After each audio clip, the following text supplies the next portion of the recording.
Papa mummy के लिए best gift Saregama कारवां।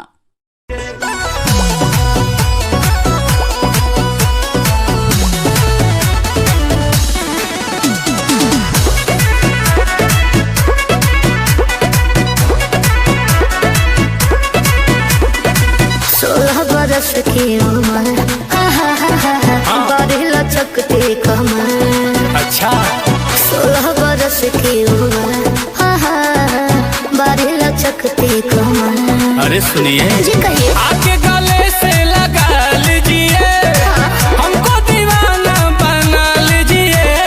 अच्छा रूप को सजा के धूप से बचा के बालों में गुलाब लगा लीजिए। अरे दिल में जनाब बसा लीजिए। ख्वाब से जगा के आज मुस्कुरा के खुल के जरा मजा लीजिए। बालों में गुलाब लगा लीजिए। अच्छा जी सुनिए तो क्या हुआ?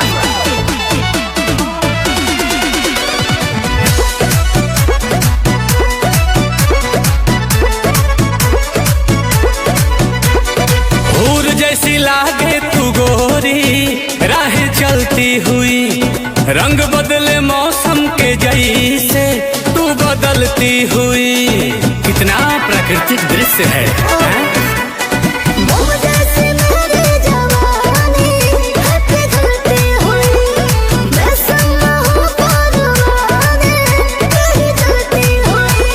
गौर फरमाइएगा। जी जनाब।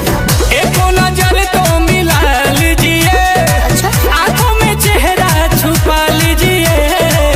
वो क्यों?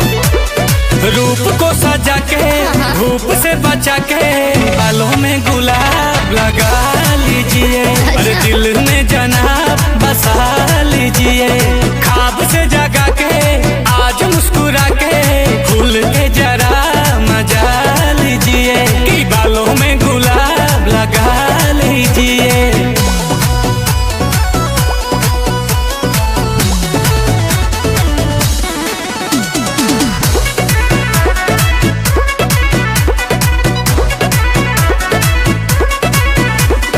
तू ही मेरी आशिकी है, प्यार कैसे ना हो। ओहो लगती है अच्छी तेरी बातें, गुनगुना के कहो कहो कहो। सुनो सुनो।